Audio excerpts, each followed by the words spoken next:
Noticentro 1, CMI.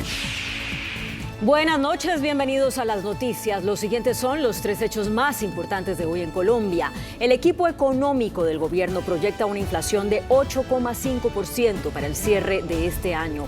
Así lo reveló el ministro de Hacienda, José Manuel Restrepo, al presentar el marco fiscal de mediano plazo. Señaló que la inflación será uno de los principales retos de la economía. Se espera un mayor crecimiento y precios del petróleo a $100 el barril. Ampliaremos esta noticia en nuestra emisión nacional a las 9 de la noche. Un hecho sin precedentes se registró en el Hospital San Andrés de Tumaco cuando hombres armados ingresaron a la unidad de cuidados intensivos y asesinaron a 2 pacientes quienes recibían atención médica. Las víctimas ingresaron al hospital la noche anterior y eran atendidos tras llegar heridos por arma de fuego. El personal médico, que vivió momentos de angustia, pidió respeto por la misión médica. Autoridades buscan a los responsables de este hecho. Ampliación de esta noticia en nuestra emisión nacional a las 9 de la noche. El general Jorge Luis Vargas, director de la Policía Nacional, reveló que han detectado convocatorias de grupos radicales para generar violencia y tratar de desconocer el resultado de las elecciones. El director de la policía anunció que toda la institución está en alerta máxima para evitar desórdenes durante y después de la jornada electoral y además ordenó priorizar las capturas pendientes de grupos vandálicos. Ampliaremos esta noticia en nuestra emisión nacional a las 9 de la noche. Las siguientes son las noticias más importantes del mundo hoy. Enloquece el clima. Intensas lluvias e inundaciones desatan emergencia en Estados Unidos, mientras otras zonas sufren el peor calor en más de 100 años. Ola de calor llega a Francia y supera los 40 grados. El Papa advierte que ya estamos viviendo la Tercera Guerra Mundial. Nueva caída de Wall Street en medio de temores de un aumento desmedido de las tasas en Estados Unidos. No para la debacle de Bitcoin. Su precio se mantiene en un piso que no tocaba desde 2020. Se agudizan protestas indígenas en Ecuador por la crisis económica, mientras el gobierno detiene al líder de las manifestaciones. Con Claudia Palacios y Margarita Ortega. Estados Unidos está registrando las temperaturas más altas en 100 años para el sureste del país. Entre tanto, en el oeste, las fuertes lluvias están inundando ciudades y arrasando viviendas. El tiempo está excepcionalmente cálido y húmedo para cualquier época del año en algunas zonas de Estados Unidos. Una ola de calor que comenzó la semana pasada en el sureste se ha desplazado sobre el centro del país. Más de 125 millones de personas están bajo alertas de calor, que incluyen advertencias de temperaturas excesivas en gran parte de los estados centrales y orientales. Los récords diarios ya se están estableciendo en varias ciudades, como North Plain, Nebraska, donde se alcanzaron los 42 grados centígrados, Columbia, Carolina del Sur, San Luis, Missouri, Charlotte, Carolina del Norte, Nashville, Tennessee, Jackson, Kentucky y Asheville, Carolina del Norte. Las personas que viven en Indiana, por su parte, han aumentado el aire acondicionado para soportar el calor, lo que genera preocupaciones de apagones entre los proveedores de energía. Oh my gosh. Mientras tanto, fuertes lluvias y tormentas en el oeste de Michigan y Ohio cortaron el suministro eléctrico, dejando a miles de personas sin electricidad. Ahora gran parte de Michigan tiene que lidiar con un índice de calor que ronda los 42 grados centígrados, según el Servicio Meteorológico Nacional.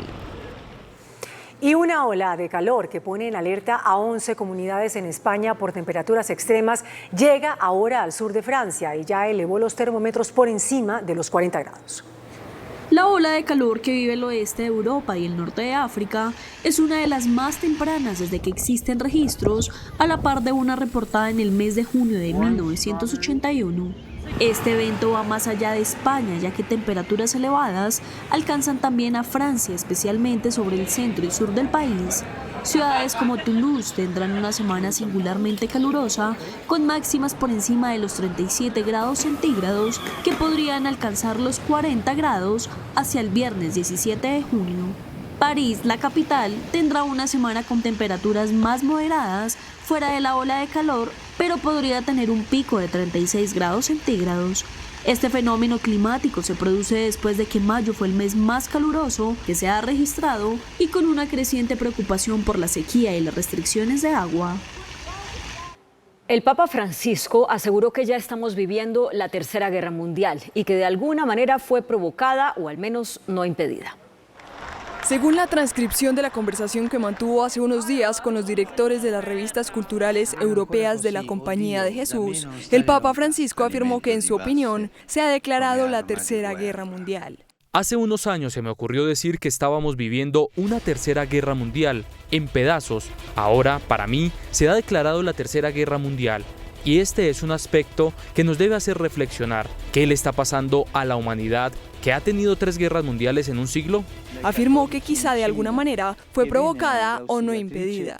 No ver también todo el drama que se desarrolla detrás de esta guerra, que quizás de alguna manera fue provocada o no impedida, y hay un interés en probar y vender armas. Es muy triste, pero básicamente esto es lo que está en juego. Al responder sobre la agresión de Rusia a Ucrania y cómo se puede contribuir a la paz, Francisco afirmó que hay que alejarse del patrón normal de que Caperucita Roja era buena y el lobo era malo. Y el expresidente de Estados Unidos, Barack Obama, dijo que Putin se ha convertido en una amenaza para la democracia europea. Durante su intervención en un evento empresarial en España, el expresidente de Estados Unidos, Barack Obama, ha señalado la invasión de Rusia a Ucrania como una llamada de atención dentro de la estabilidad europea y ha considerado al presidente ruso Vladimir Putin una amenaza para la democracia del continente.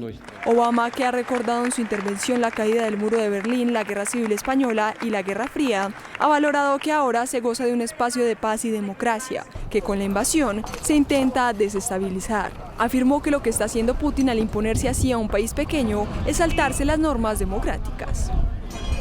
La bolsa de Nueva York volvió a cerrar con pérdidas en medio de la fuerte expectativa por la reunión crucial de la Reserva Federal, que podría aumentar sus tasas de interés por encima de lo esperado, en 0,75 puntos porcentuales. Los mercados bursátiles del mundo han sufrido varias jornadas de ventas masivas y están en caída libre debido a la fuerte volatilidad generada por las difíciles previsiones económicas globales.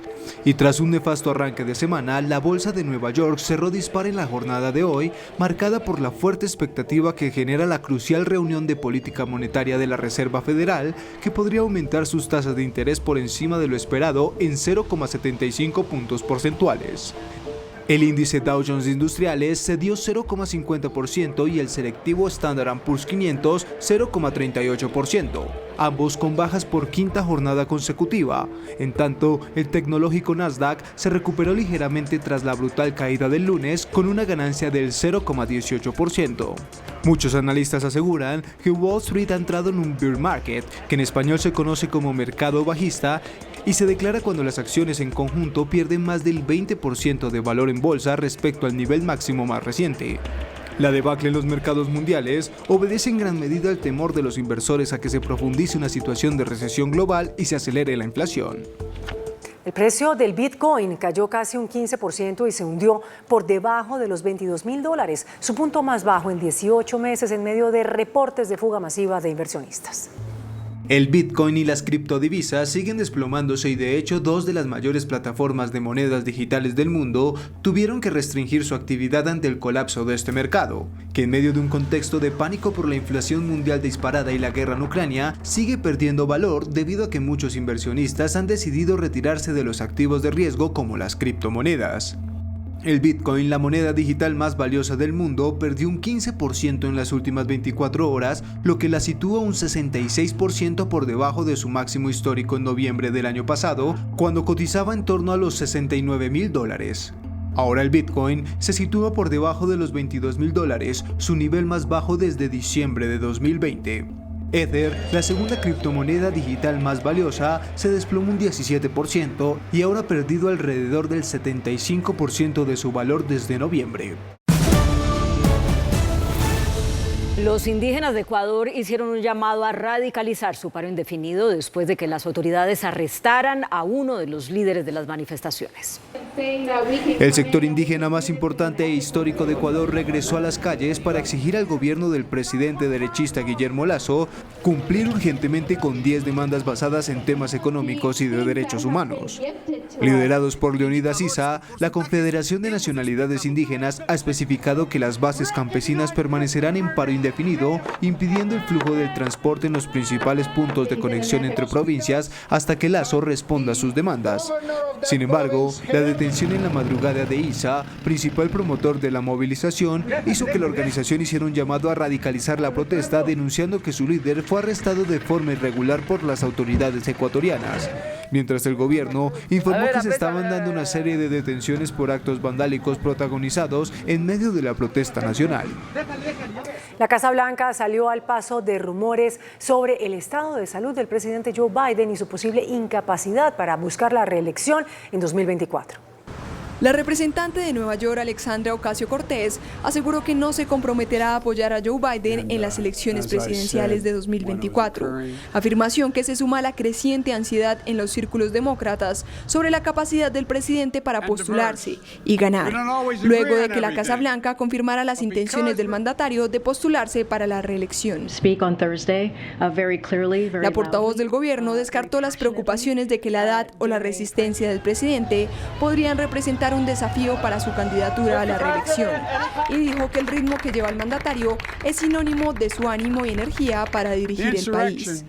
Con eso, Jean-Pierre desestimó un artículo de New York Times que cita a un exestratega de Obama que afirmaba que la edad del demócrata es un problema para su candidatura. La portavoz asegura que son rumores y que son falsos. El Congreso de Estados Unidos aprobó una ley para intervenir los puertos que tiene por objetivo contribuir a descongestionarlos de mercancías cuya actividad logística lleva meses a medio motor por los efectos de la pandemia de COVID-19. Un adolescente latino considerado como una promesa del fútbol en el estado de Florida murió luego de que su madrastra le disparara por accidente con un arma con la que estaba jugando. Las autoridades de Florida informaron que un adolescente de 15 años murió después de que su madrastra le disparara supuestamente de forma accidental durante una reunión familiar en una vivienda en Pembroke Pines entre Miami y Fort Lauderdale. El joven fue identificado como Aquiles López, quien era capitán del equipo de fútbol Miramar United Elite. La víctima fue trasladada a un hospital de la zona. La investigación está en curso y los posibles cargos se enviarán a la oficina del fiscal del estado con las conclusiones de la investigación. Además, la policía hizo un llamado a la comunidad a que se eduque y entrene sobre el manejo de armas antes de tener una en casa y sobre su manejo cuando se tiene delante de otras personas. La ONU aseguró que en Venezuela al menos 3.200 menores de 5 años fueron diagnosticados con desnutrición aguda en el primer cuatrimestre de este año. Según el más reciente reporte de la Oficina de las Naciones Unidas para la Coordinación de Asuntos Humanitarios, la situación de la infancia en Venezuela continúa agravándose. A abril de 2022, 3.200 niñas y niños menores de 5 años fueron diagnosticados por los socios de la ONU con desnutrición aguda y deficiencia de micronutrientes. En el primer cuatrimestre del año, prosigue el reporte, quienes brindan atención en materia de nutrición en el país alcanzaron a 128.357 personas, entre ellas 64.500 niños menores de 5 años. El reporte anterior, que daba cuenta de los 2 primeros meses del año, informaba de 1.179 casos de desnutrición aguda en niños y niñas menores de 5 años en 20 estados del país. Así, el nuevo total muestra casi una triplicación en la detección de infantes con esta condición. La compañía Meta abrirá en Francia la Academia del Metaverso para formar alumnos en varios oficios del mundo virtual. El metaverso, que es considerado por los gigantes de la tecnología como un gran salto tecnológico en la evolución de Internet, es un universo digital inmersivo basado en la realidad aumentada y la realidad virtual que busca que la web pase a ser una experiencia tridimensional. Por eso Meta, casa matriz de Facebook, y Simplon, una escuela superior de estudios digitales, lanzarán en Francia al inicio del curso 2022 una academia del metaverso. El objetivo es formar un centenar de alumnos en 2 oficios. El primero es el de desarrollador especializado en tecnologías inmersivas y el segundo como técnico de apoyo y asistencia. Esta escuela será gratuita, territorial, innovadora y orientada hacia el empleo.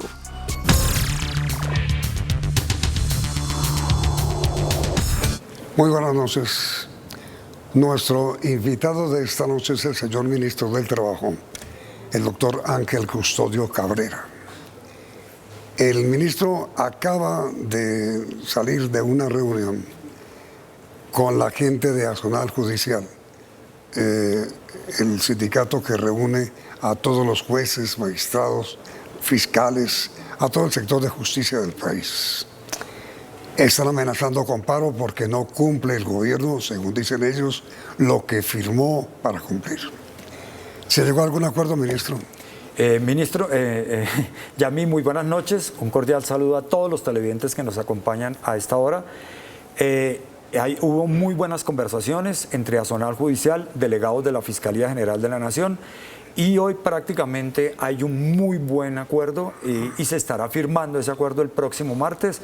Esperemos los detalles la próxima semana, pero hay muy buen anuncio y para el país de que las dos partes, a instancias del Ministerio de Trabajo, se haya logrado esta muy buena conversación. Es decir, ministro, ya en la amenaza de paro se descarta. No, hasta que se firme, pero, sí, pero igual, vuelvo a decir, muy buena voluntad, el Gobierno Nacional, Azonal y la Fiscalía General de la República. Inclusive tengo entendido, señor ministro, que el presidente de la República le ha dado instrucciones de que todos los pleitos que haya sobre acuerdos que se hayan firmado con el sector sindical y con las asociaciones se cumplan. Así es, la instrucción del señor presidente de la República es esa y hemos hecho ese llamado de atención en el Consejo de Ministros. La instrucción que se le dio a todo el gabinete es: vamos a cumplir lo que firmamos. Y reitero, el Gobierno Nacional, el presidente, el doctor Iván Duque, firmó el decreto de progresividad, que significa que por norma, por decreto, todos los acuerdos que firme el Estado colombiano los tiene que cumplir. Entonces nosotros tenemos que dar ese primer paso y antes de que termine el Gobierno Nacional, todos los acuerdos deben ser ratificados y todos los acuerdos deben ser cumplidos, inclusive así tenga como meta diciembre 31 del 2022. Incluyendo los acuerdos que hayan firmado gobiernos anteriores y que no cumplieron. Sí, cada vez que se hay un acuerdo se recogen los incumplimientos anteriores del gobierno anterior. Entonces nosotros están incluidos y de esa manera vamos a intentar dar cumplimiento dentro de las disposiciones, muchas veces fiscales, lo que sea, pero por lo menos avanzar en lo más importante, en los acuerdos estatales. Entonces, digamos, ministro, la gran noticia de hoy es que la amenaza de paro de fiscalía, jueces, magistrados, etcétera, ya no está.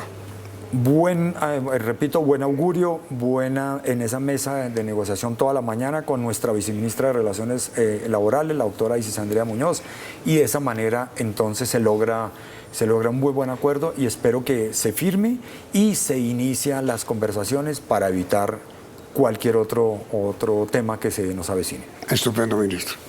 Segundo tema, señor ministro. Usted en las últimas horas habló muy claramente sobre el trabajo infantil. ¿Qué hacer con ese problema? Bueno, Yamid, permítame robarme aquí unos minutos. Este es un tema de sociedad, de Estado colombiano. Nosotros pertenecemos a la Organización Internacional del Trabajo, la OIT, en la cual suscribimos un acuerdo en el sentido de respetar y eliminar el trabajo infantil.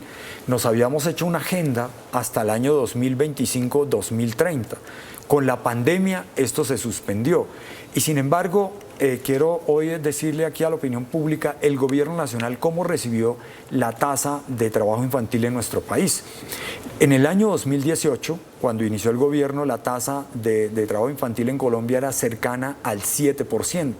6.7, 8%. Esto significaba más de 700.000 niños. 7% quiere decir, ministro. Cerca de 700.000 niños, jóvenes, adolescentes en trabajo infantil cuando iniciamos este gobierno. Me han dicho que el 7% de la población laboral de Colombia era de niños. No podemos hacer esa afirmación así directa. El número, más de 700.000 niños y jóvenes estaban ¿Niños en qué edades? No, menores de 18 años. Menores de 18 años estaban en trabajo infantil cuando inició este gobierno. Hoy, Yamit, estamos hablando de 508.000 personas. Esto significa que sacamos 268.000 niños, jóvenes y adolescentes del trabajo infantil. Es un reto enorme y en el cual dejamos el camino para seguirlo cumpliendo. Uno dice, debimos haber dejado en cero el trabajo infantil, pero resulta que aquí hay unos temas coyunturales de forma, de fondo de nuestra sociedad. Aquí hay una falta de compromiso de muchos padres de familia. Hay una falta de compromiso de algunas personas que dicen ser empleadores. Hay una falta de compromiso de muchas personas que creen que los niños se pueden utilizar para ciertos trabajos. No es que los menores en Colombia no puedan trabajar. Sí, eso le iba a preguntar. Los menores en Colombia pueden trabajar entre 15 y 18 años. Sí. Pero en ciertas actividades que no sean un peligro para su integridad física. Sí. Y en todo caso, esos trabajos tienen que ser autorizados por el Ministerio de Trabajo. Por eso el llamado que estamos haciendo el día 12 de junio, que se celebra, entre comillas, celebrar es el llamado de atención mundial del Día del No Trabajo Infantil en nuestro país, en todo el mundo. En el mundo hay 600 millones de menores en trabajo infantil. En América Latina, 8,5 millones de niños, jóvenes y adolescentes en trabajo infantil. Y por eso nosotros no podemos ser ajenos a esa situación. ¿Qué medidas podemos tomar? Y es la tarea en la cual ayer iniciamos. Hubo una coyuntura muy curiosa ayer, se vio el tema de Corabastos, donde un concejal de Bogotá hizo esa denuncia, el doctor Oscar Ramírez, al cual quiero felicitar aquí, porque así debiera ser, o sea, esos llamados de atención.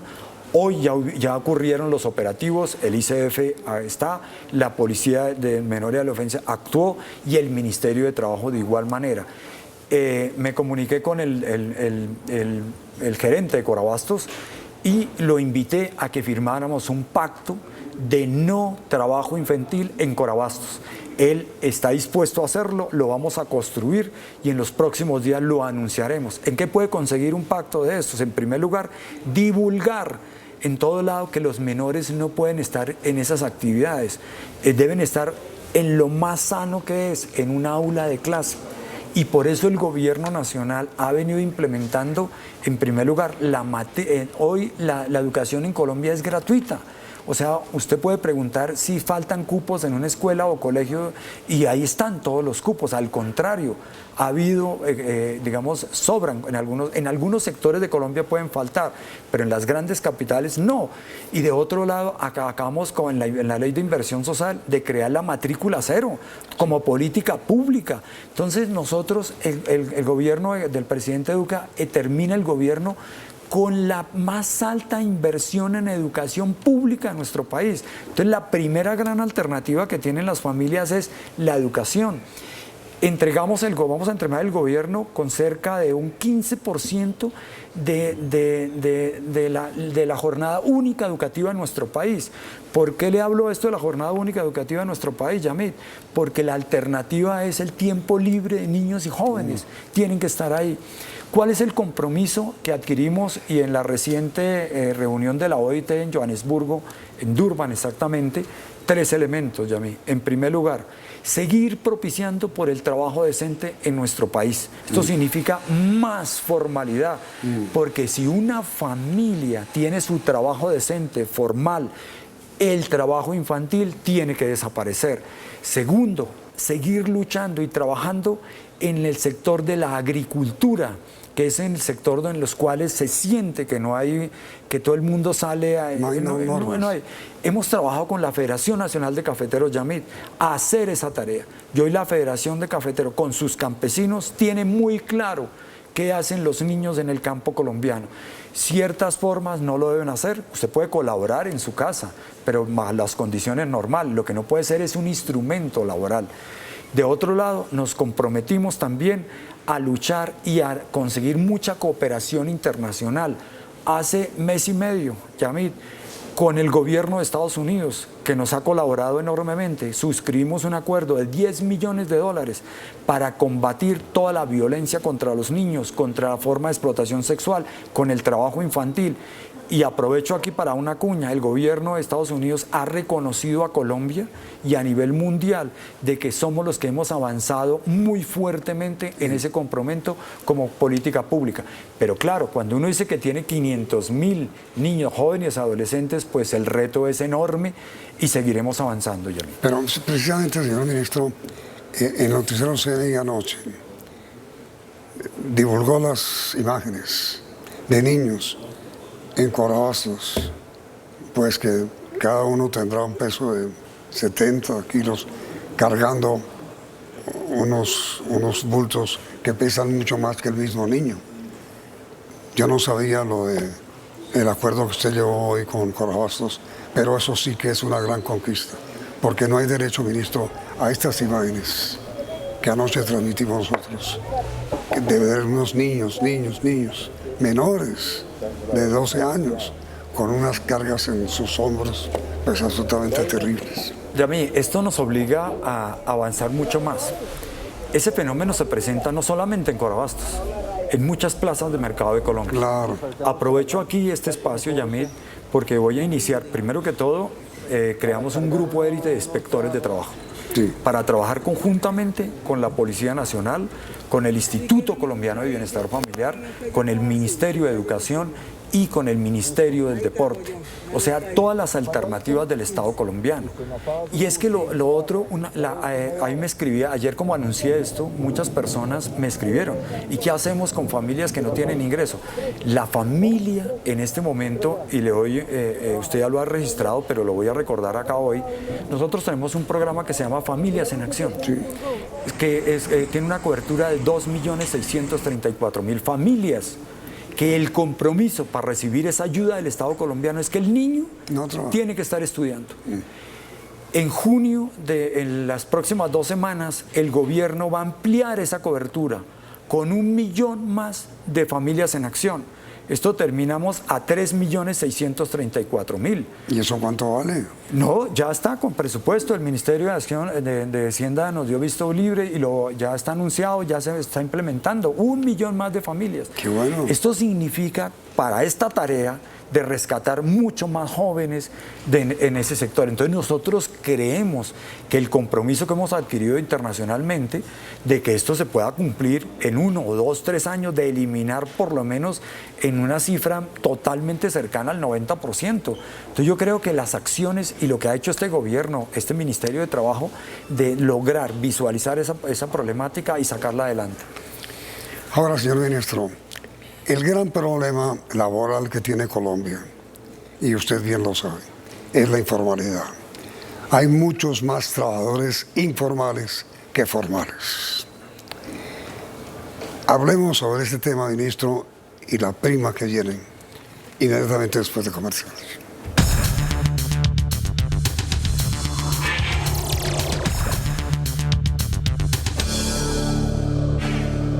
A ver, señor ministro, ¿cuántos trabajadores tiene Colombia?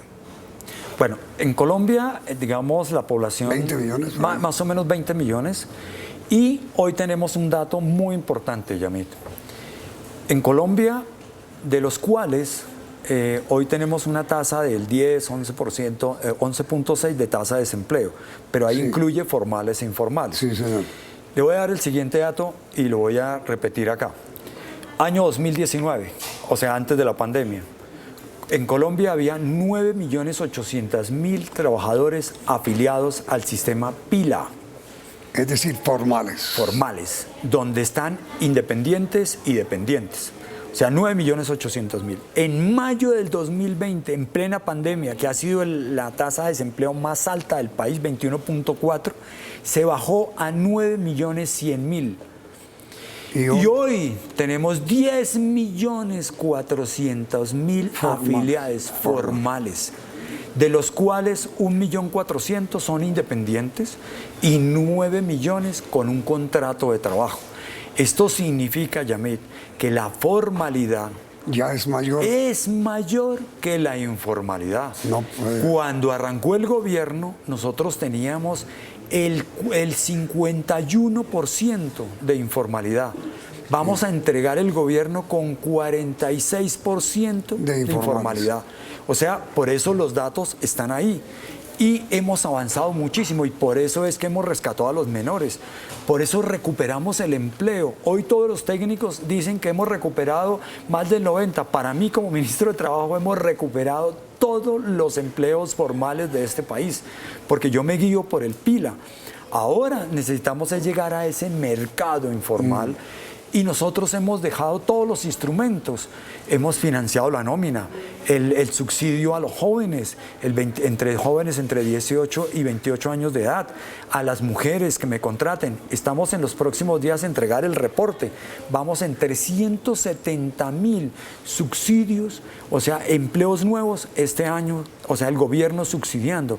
Hay una cantidad de propuestas y demás que espero que el gobierno siguiente las acoja y aspiro, Yamit, que este gobierno o en este año logremos a un dígito de tasa de desempleo. El gobierno siguiente que usted cree que va a pasar. No, esperemos que los gobiernos, el que llegue, lo que sea, en primer lugar, mire todo lo que ha hecho. Nosotros vamos a entregar, ya se inició, vamos a hacer tenemos listos los informes de empalme, donde están las cifras, donde están lo que dejamos. O sea, oiga, utilice el beneficio de los jóvenes, utilice el beneficio de las mujeres, utilice los mayores de 28 años, porque eso está diseñado para 3 años. Entonces, el próximo gobierno tiene que impulsarlo. Sea el cual sea. Sea cual sea. Mire, ministro, a propósito de la formalidad que usted ha alcanzado a trepar en el actual gobierno, ¿cuántos de los formales son mujeres y cuántos hombres? Estamos superando, nosotros creemos, digamos, dentro de los 9 millones formales, sí, dentro de los 9 millones, digamos, de los 10 millones 451, no, el 45% son mujeres y el 55% hombres. Okay. En la recuperación, Yamit, en el último año, sí, en los 2 millones de empleos que en los últimos 2 años, mujeres, el 60% han sido mujeres. O sea, las políticas, esto de la pandemia a veces que ha sido terrible ha permitido sensibilizar. Claro. Yo y la mujer está en el mercado laboral de una manera muy fuerte. Porque fueron las que más sufrieron en la pandemia. Claro, porque es que una mujer tiene la doble condición, sí, mujer cabeza de familia, sí, tenía que atender su hogar, tenía que trabajar virtualmente, entonces por eso las desplazaron rápidamente. ¿Y por qué los jóvenes? De igual, porque los jóvenes los sacaron muy rápidamente y los disminuían, o otra persona con mayor experiencia lo hacía. Por eso nosotros creamos toda una política pública para capacitación, en la educación y formación para el trabajo en el Sistema Nacional de Cualificaciones, que técnicamente así se denomina que es.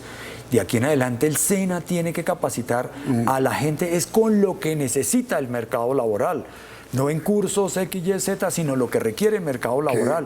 Y eso nos permite a nosotros hacer hoy está marcando el mercado laboral totalmente diferente. Sí, que eso es lo que ha debido hacerse hace mucho rato. Así es. Ministro, la prima. ¿Qué le pasa al empresario o al amo de casa? ¿Qué le pasa al que no pague la prima y tenga obligación de hacerlo? Bueno, en primer lugar, todos los que tienen un contrato de trabajo están obligados a pagar. Son 30 días al año, o sea, se paga 15 días en junio y 15 días en diciembre. El plazo máximo ahora es el 30 de junio. Las sanciones por no pagarla, en primer lugar, oscila entre más o menos entre unas multas entre 1.000 millones y 5.000 millones por no hacerlo.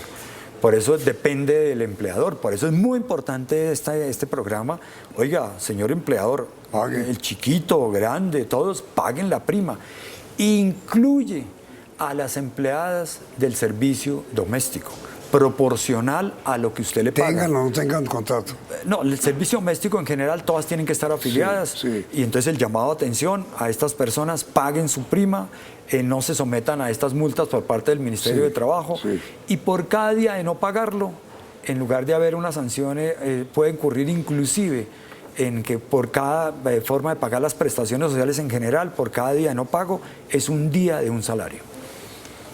Es decir, ¿habrá multas si no se paga la prima semestral? Sí, es muy bien y por eso aprovechamos este escenario para divulgarlo. Por favor, no se someta a multas por parte del Ministerio de Trabajo. ¿Y de qué manera, señor ministro, el gobierno puede recomendar o señalar algún camino para que la prima no se dilapide? Es muy complejo porque es que esto es un derecho, es un patrimonio de la persona y la persona hace con lo que quiera. Simplemente el llamado que uno hace siempre, utilícenlo bien. Es como, por ejemplo, los trabajadores que reciben el subsidio familiar, que lo reciben cerca de 4 millones. Siempre le decimos, oiga, esos 40.000, 50.000 pesos de subsidio que usted recibe, inviértalo en su hijo, eso no es suyo. Su hijo es en educación, en manutención, en vestuario, hágalo. Esos llamados siempre los hemos hecho a través de las cajas de compensación familiar. En este caso, aprovecho este micrófono, a todas las personas, esta prima utilícenla de la mejor manera en sus necesidades de su hogar. Aprovechenlo para la educación de sus hijos, aprovechenlo en lo que tiene que ver en la manutención, en alimentación y obviamente en el vestuario de sus familias. Y como ya algunas empresas han pagado la prima o las están pagando, aprovechen el día sin IVA. Claro, en serio. Es serio, mire, el llamado también con el tema de la prima es muchos empleadores la están anticipando. Sí. Antes del 15 de junio, o sea, prácticamente esta semana lo están haciendo. El que tiene su flujo de caja lo hace, el que no, pues esperará hasta el 30, pero la mayoría, y quiero felicitar a todos los empleadores que lo han hecho, y además aprovechen el día sin IVA y en el cual pues pueden aprovechar con estos recursos hacer y no pagar el 19% en muchos productos, lo cual va a beneficiar en el ingreso a las familias. Ahora, señor ministro, mire, el tema final. El próximo domingo, dijo usted, pero el próximo domingo elegimos presidente. ¿Usted va a votar? Como todos los ciudadanos colombianos responsables por el mejor futuro de este país, lo debemos hacer. Tome cualquier decisión que tome, pero participemos en nuestra democracia, que ese ha sido lo que siempre se ha reclamado.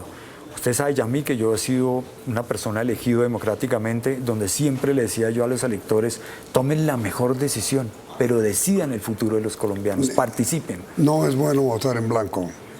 No me atrevo a dar esa opinión. No, pero digo, tomar una de las dos. Yamil, no me ponga en ese plan, pero hay que tomar una decisión en este país. ¿Está en riesgo Colombia, señor ministro? No, Colombia tiene todas las instituciones democráticas muy bien construidas. Por eso cualquier persona que asuma las riendas de este país sepa que encuentra unas instituciones democráticas y que hay que preservarlas. Nadie sabe, señor ministro, quién va a ser el presidente y muchísimo menos sabe quién va a ser el próximo ministro del Trabajo. Pero usted, ¿qué diría de sus obras, de su gestión como ministro? ¿Qué recomendaría a su sucesor sin saber quién es todavía que continuar? Bueno, el Ministerio de Trabajo le ha dado un vuelco total a esta institución. ¿En qué sentido? La pandemia nos ha demostrado que hay mucho por hacer por los trabajadores en Colombia. El primer mensaje se llama diálogo social. ¿Esto qué significa? Empleadores, trabajadores y el Estado colombiano. ¿Por qué le digo esa primera? Este ministerio, este gobierno, el presidente Iván Duque, 2 acuerdos. Uno, un acuerdo con todas las organizaciones sindicales del país, con 1.290 puntos. Un acuerdo estatal firmado por todos. Segundo, un acuerdo entre empleadores, trabajadores y el Estado colombiano para el salario mínimo, que por primera vez llegó a 1 millón de pesos. Los empleadores lo atendieron, el gobierno fue el intermediario y los trabajadores lo hicieron. ¿Qué tal si nosotros no hubiéramos haber incrementado el salario mínimo del 10.06%? Hoy estaríamos con dificultades, a pesar de todo el tema de alimentos y demás, en las cuales pues el gobierno ha actuado. Pero vuelvo a decir, ese es el primero, diálogo social. Segundo, hay que intervenir el mercado laboral en todo lo que nosotros hicimos.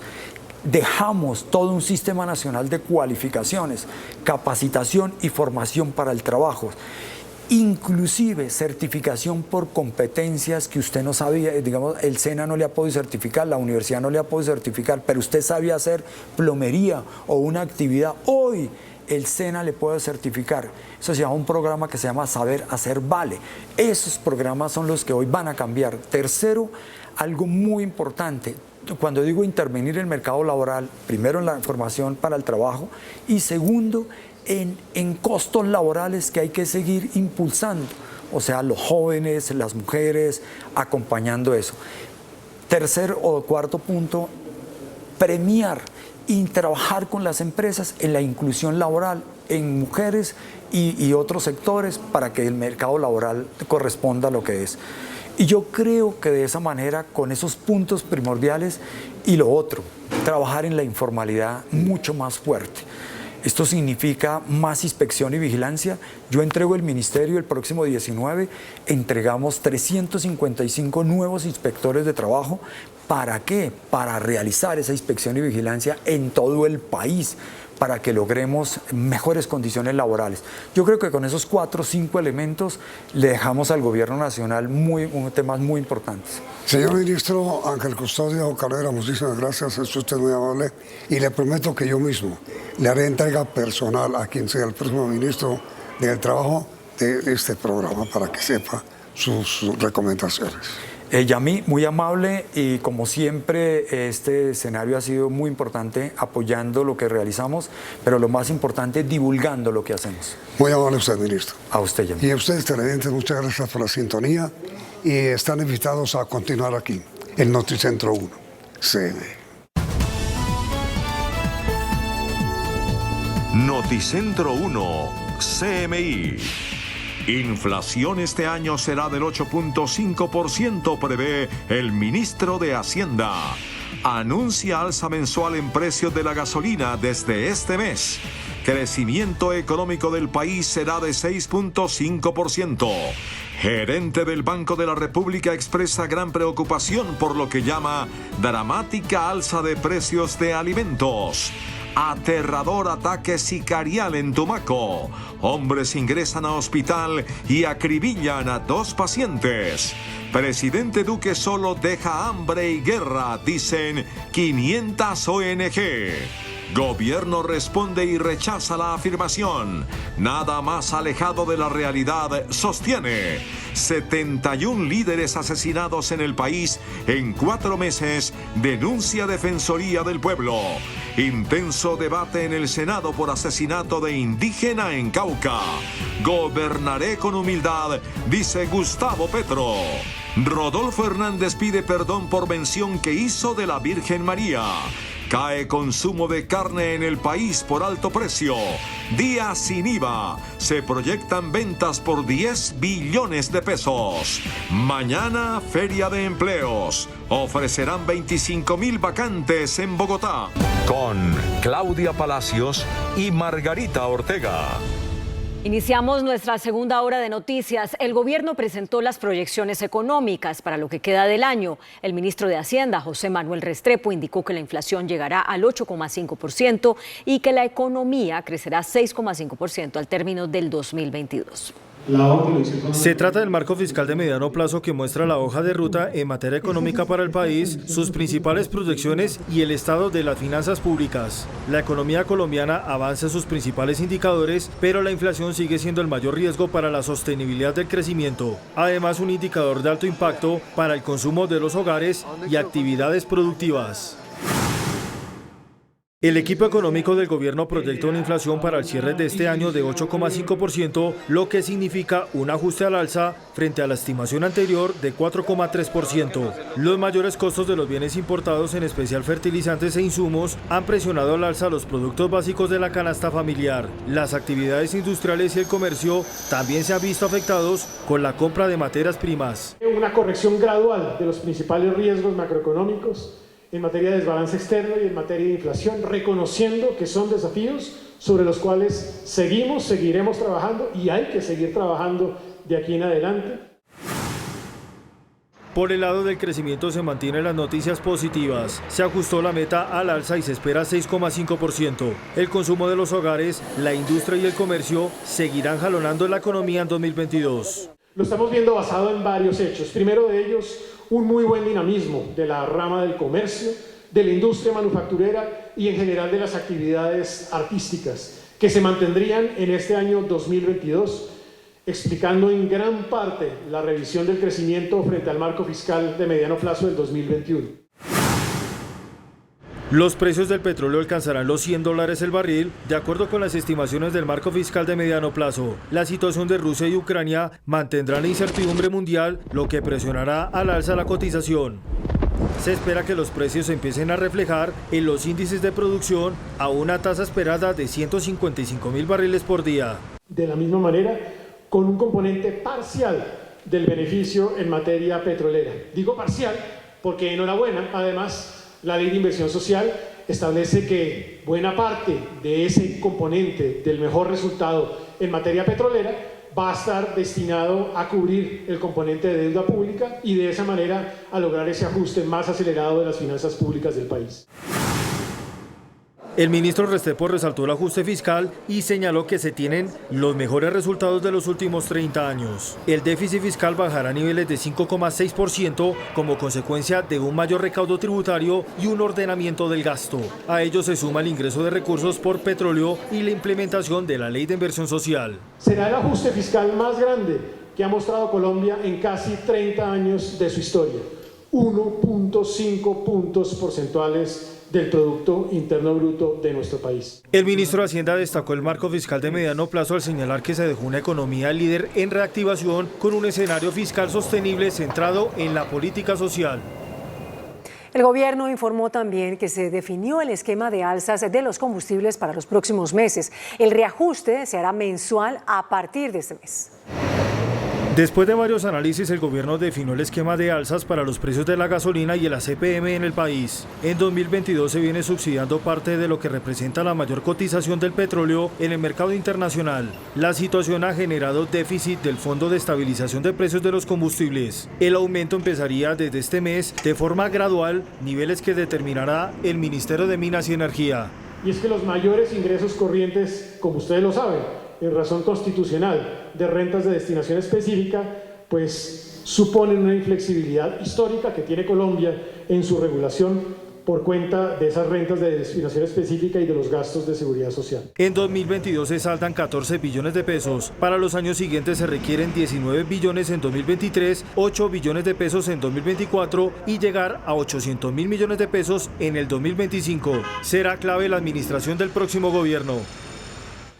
El gerente del Banco de la República, Leonardo Villar, expresó preocupación por los fuertes aumentos en los precios de los alimentos. Dijo que el impacto de las alzas es enorme y desproporcionado. El gerente general del Banco de la República, Leonardo Villar, exteriorizó la enorme preocupación que hay en el banco emisor por el aumento que han tenido este año los precios de los alimentos. Preocupaciones que obviamente se unen al hecho de, más dramático desde el punto de vista social, de que los precios de los alimentos estaban creciendo en abril a un 26%. Y a pesar de que los costos de los alimentos en el mes de mayo se moderaron, siguen creciendo a niveles superiores al 20% con respecto al año anterior. Una situación que impacta de manera más fuerte a los consumidores de más bajos recursos.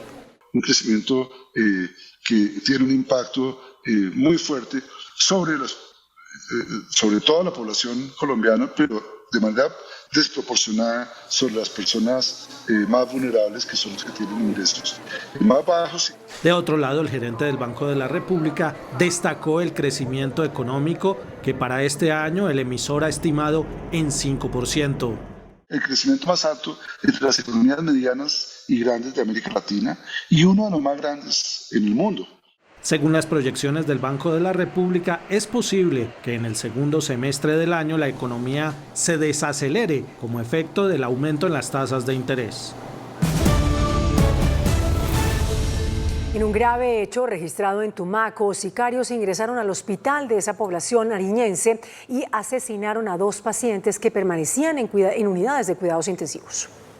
En la noche anterior llegan 2 heridos por impactos de arma de fuego al Hospital San Andrés de Tumaco, José Luis Quiñones Cabezas y Miguel Ferney Palacio Montaño, los cuales fueron asesinados en la sala UCI. Según se conoció, hombres armados ingresan al hospital, después de buscar pieza a pieza, ubican a sus víctimas y los asesinan. Ingresan 2 personas armadas a la institución y buscan por las habitaciones hasta encontrar a las personas que estaban buscando, y en este caso atentan contra su vida causándole la muerte. El personal médico y enfermeras vivieron un momento de angustia y temor por los hechos ocurridos. Piden respeto por la misión médica. El respeto a la misión médica, es importante que entendamos que una institución como esta, particularmente que se encuentra bajo medida de intervención por parte de la Superintendencia Nacional de Salud, necesita estar con toda la disponibilidad para prestar el servicio a la comunidad. Se espera la realización de un consejo de seguridad para adoptar medidas.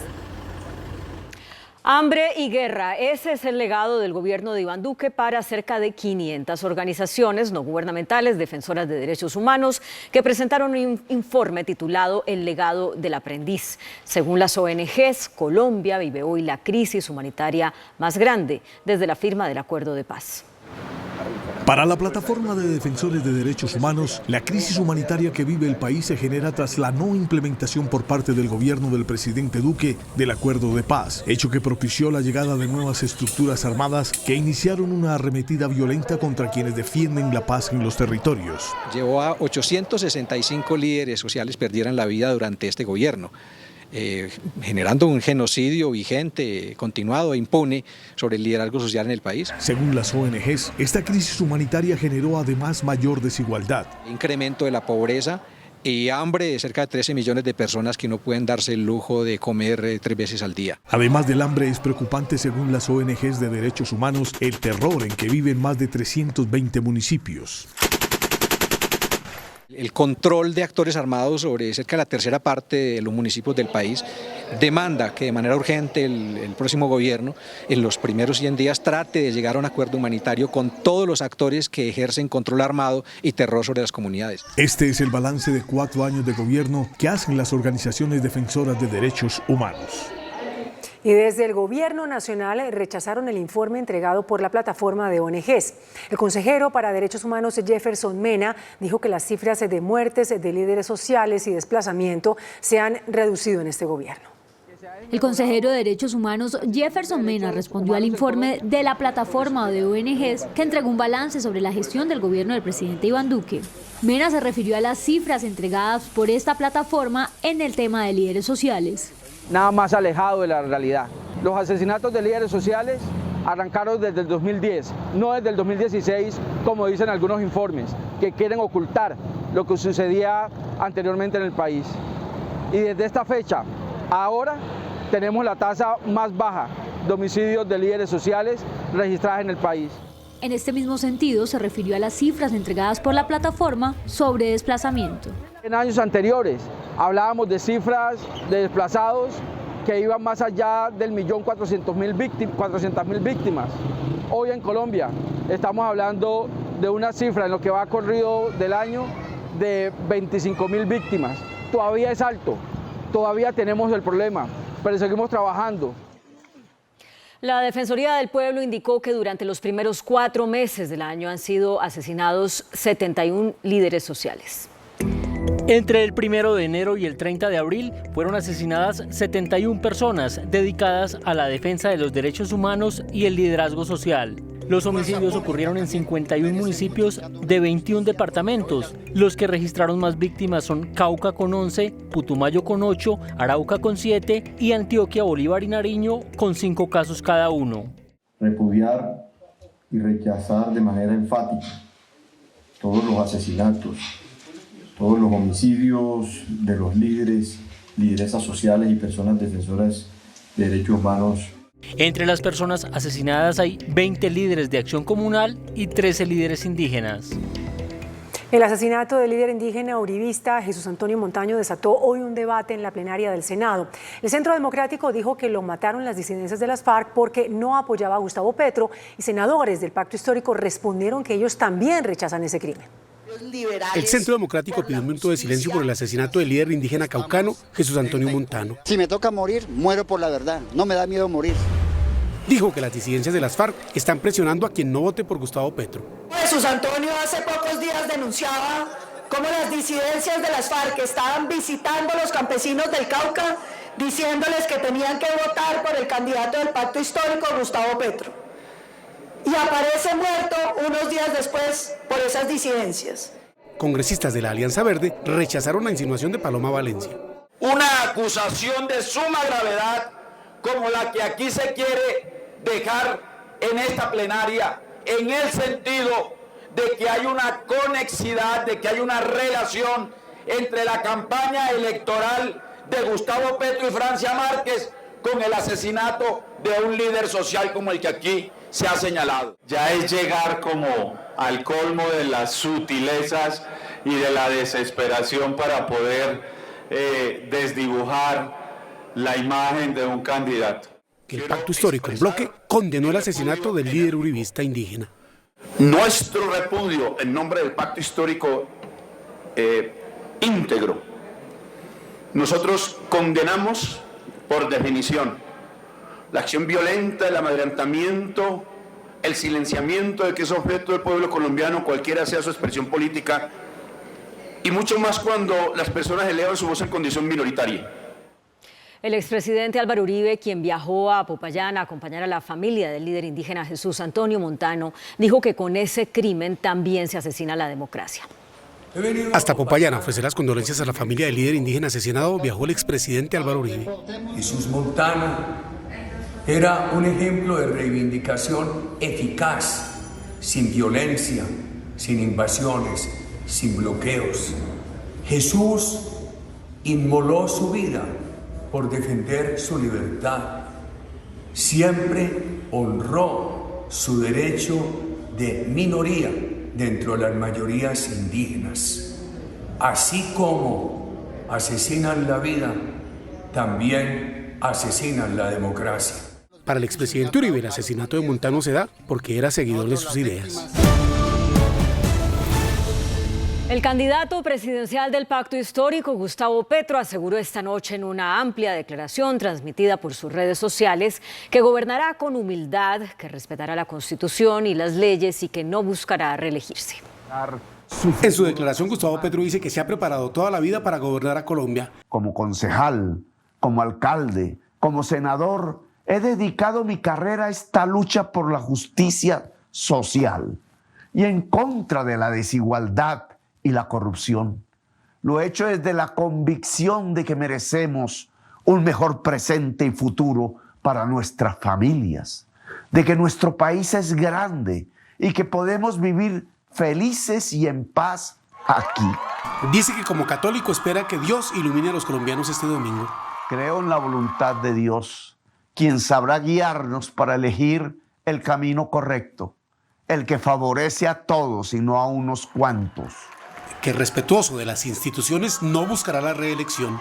Gobernaré con respeto absoluto a nuestra Constitución y a las leyes, y respetando siempre la separación de poderes. Y frente a las críticas de quienes le dicen arrogante, dijo cómo gobernará. Gobernaré con humildad y siempre con firmeza, poniendo a la gente primero. Petro insistió en que gobernará para darles oportunidades a los más necesitados. Por su parte, el candidato Rodolfo Hernández pidió perdón por el comentario que hizo sobre la Virgen María y las trabajadoras sexuales. A través de sus redes sociales, el candidato de la Liga de Gobernantes Anticorrupción, Rodolfo Hernández, pidió perdón a quienes haya ofendido con unas declaraciones en una entrevista que tuvo lugar el pasado 7 de abril, en las que se refirió a la Virgen María. Dijo que fue sacado de contexto.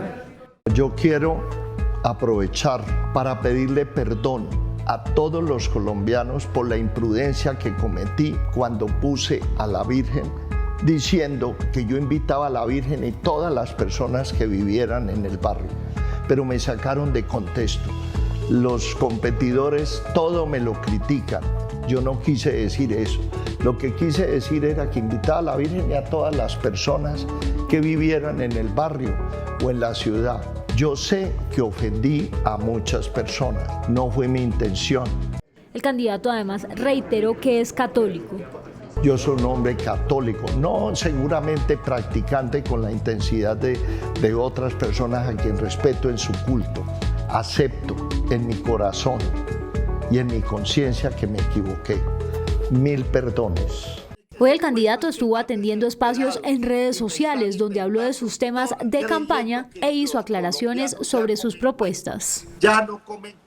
El general Jorge Luis Vargas, director de la Policía Nacional, reveló que los investigadores han detectado convocatorias de grupos vandálicos que buscarían desconocer el resultado de las elecciones. El director de la policía confirmó que existe información verificada sobre planes de grupos radicales que buscarían desconocer el resultado de las elecciones.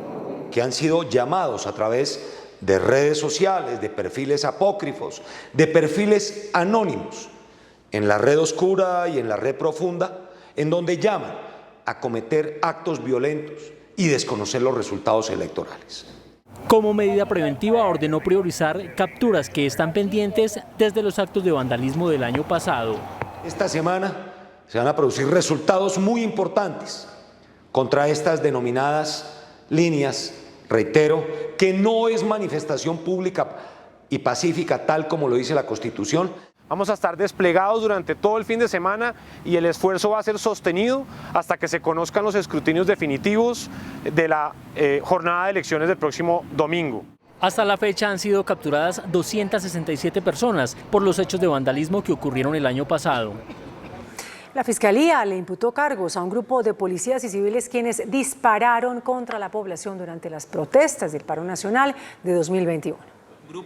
La Fiscalía determinó que los civiles, entre ellos Andrés Escobar, dispararon armas traumáticas contra varios ciudadanos en complicidad con policías cuando participaban de las protestas del estallido social. Usurpación de funciones públicas y empleo o lanzamiento de sustancias u objetos peligrosos a Rafael Andrés Escobar González, Diego León Quirós Arroyave, Juan Antonio Córdoba García, Andrés Felipe Chicaiza y Francisco Córdoba García. Adicionalmente, al señor Escobar González se le formuló el cargo de amenazas agravadas. De otra parte, a 4 integrantes de la policía se le imputaron los delitos de tortura agravada y privación injusta de la libertad. Esto con relación a la aprehensión de varios jóvenes y el traslado y graves agresiones que supuestamente le propinaron a uno en la estación de policía de La María. Además, 8 uniformados de la institución fueron imputados por el presunto delito de prevaricato por omisión y la defensa de las víctimas solicitará en una próxima audiencia medida de aseguramiento. En Margarita, municipio de Bolívar, fue asesinado un funcionario de la registraduría.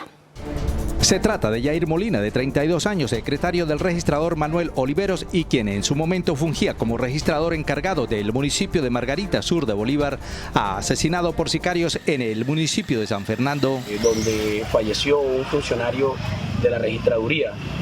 Todavía no se conocen quiénes fueron los móviles y los motivos mediante el cual se dio ese hecho de sangre. El funcionario fue atacado a bala momentos en que se movilizaba a bordo de una motocicleta en la vía que de esa población conduce al municipio de Mompox. Las autoridades capturaron al cuñado de la psicóloga Adriana Pinzón, quien está reportada como desaparecida desde hace una semana y quien residía en el municipio de Chía, en Cundinamarca. El CTI de la Fiscalía capturó a Jonathan Torres, cuñado de la psicóloga Adriana Pinzón Castellanos, de 42 años, que desapareció hace una semana en el municipio de Chía, Cundinamarca. El hombre levantó las sospechas de las autoridades por tratarse, al parecer, de la última persona que estuvo en contacto con la mujer. Además, porque se le ve en videos de cámaras de seguridad saliendo con bolsas negras del conjunto en el que vive la psicóloga.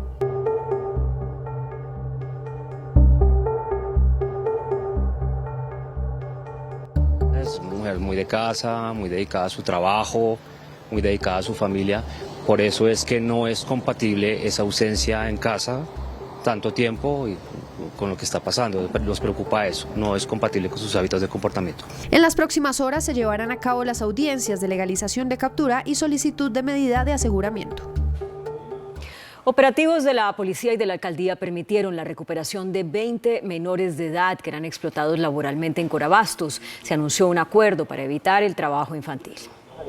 Ante las múltiples denuncias presentadas a las autoridades por la situación de niños y niñas que fueron grabados trabajando en Corabastos, la Policía de Infancia y Adolescencia adelantó operativos en la central mayorista con el fin de restablecer los derechos de los menores. Tenemos 20 menores o adolescentes que estaban adelantando alguna actividad conexa con una actividad laboral aquí en la plaza de mercado de Corabastos. 2 se ha determinado se han detectado que son migrantes. Otro de ellos es población indígena víctima del conflicto armado. Justamente esta noche en Pregunta Yamid, el ministro de Trabajo, Ángel Custodio Cabrera, confirmó que hubo un acuerdo con Corabastos para no permitir el trabajo infantil en esta central mayorista. ¿En qué puede conseguir un pacto de estos? En primer lugar, divulgar en todo lado que los menores no pueden estar en esas actividades, deben estar en lo más sano que es, en un aula de clase. Cifras del Ministerio de Trabajo dan cuenta de 500.000 menores de edad que son explotados laboralmente en Colombia. 2 barrios en el suroriente de Bucaramanga fueron los más afectados tras los fuertes aguaceros de las últimas horas que dejaron más de 200 familias damnificadas, 145 casas y varios vehículos averiados. La comunidad denuncia falta de ayuda del gobierno y que esta es la 4ª vez que la quebrada La Iglesia se desborda, dejándolos sin nada. Por fortuna, la emergencia no dejó heridos ni víctimas que lamentar. Máxima alerta se mantienen todos los organismos de emergencias, pues a esta hora continúan las lluvias en toda el área metropolitana. El presidente Iván Duque entregó el 8º proyecto de cuarta generación con una inversión de cerca de $1 billón que corresponde al corredor Neiva-Girardot. Además, se refirió a las elecciones de este domingo.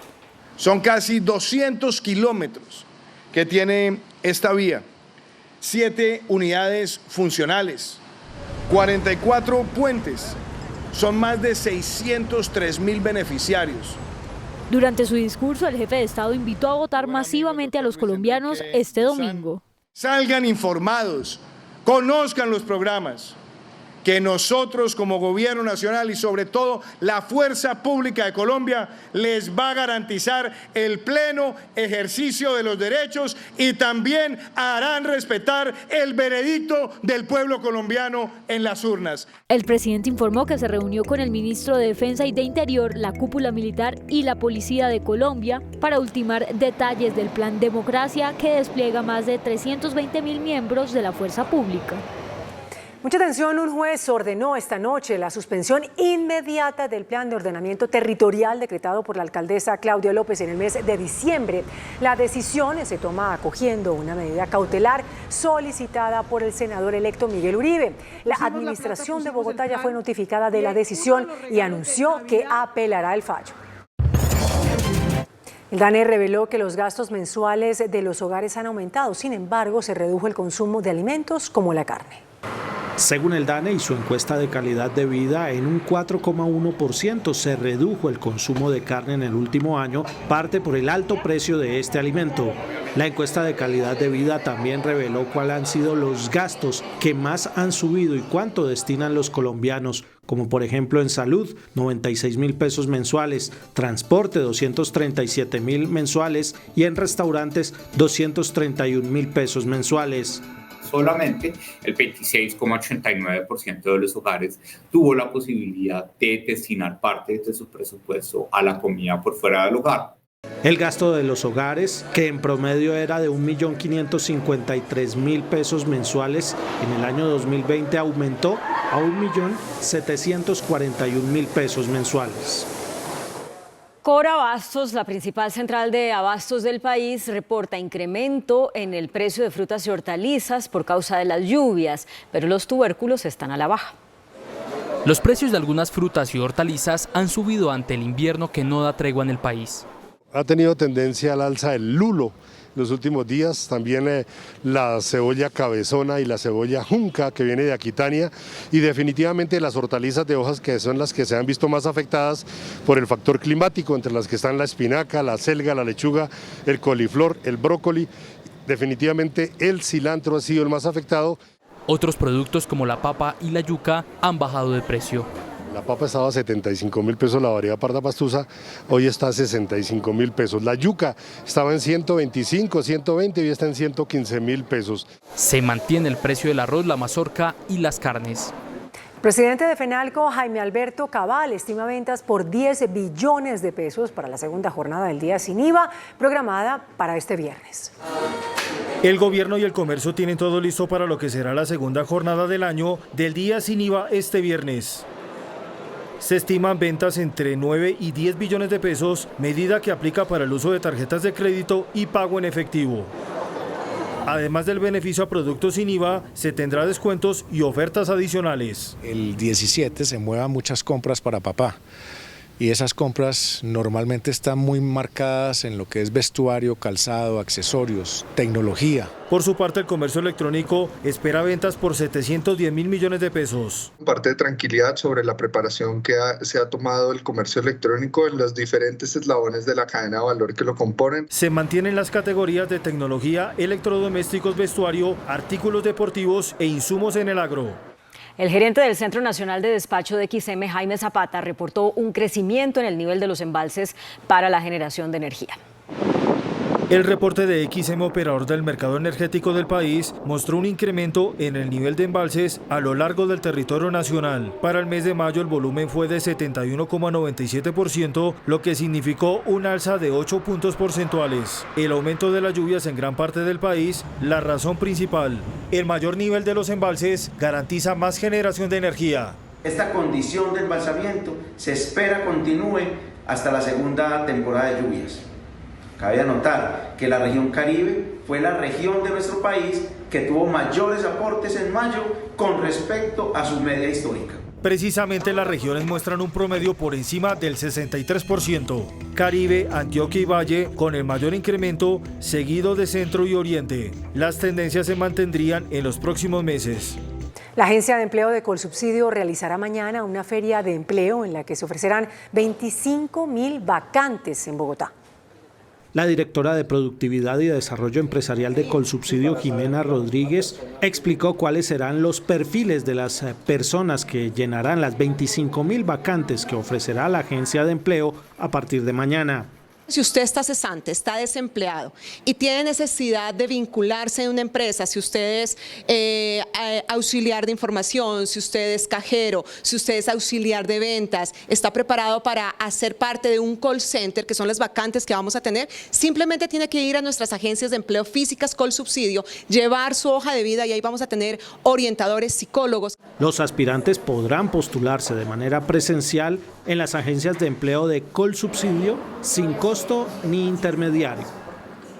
El índice de capitalización de la bolsa, que mide el comportamiento de las 20 principales acciones, cerró al alza. El índice selectivo MSCI Colcap de la Bolsa de Valores de Colombia subió 1,12% a 1.501 puntos. La acción del Grupo Bolívar fue la que más subió, con una valorización de 5,89% a 80.500 pesos. La acción de Canacol Energy fue la que más bajó, con una pérdida de 4,71% a 8.500 pesos. La acción más negociada de la jornada fue la de Ecopetrol, al movilizar más de 18.000 millones de pesos, con una variación negativa del 1% a 2.970 pesos. El dólar cerró a la baja. Indicadores económicos en Noticentro 1, CMI. La tasa representativa del mercado, que regirá para mañana miércoles, será de 3.979 pesos con 30 centavos. Los profesionales del cambio compran la divisa en promedio en 3.860 pesos y la venden en 3.910 pesos. Un euro cuesta 4.135 pesos. La libra de café en Nueva York se cotizó a $2.26. El azúcar se transó en 18,77 centavos de dólar la libra. El barril de petróleo WTI se cotizó en $119,07. La referencia Brent para Colombia se cotizó en $121. Una acción de Ecopetrol cuesta 2.970 pesos.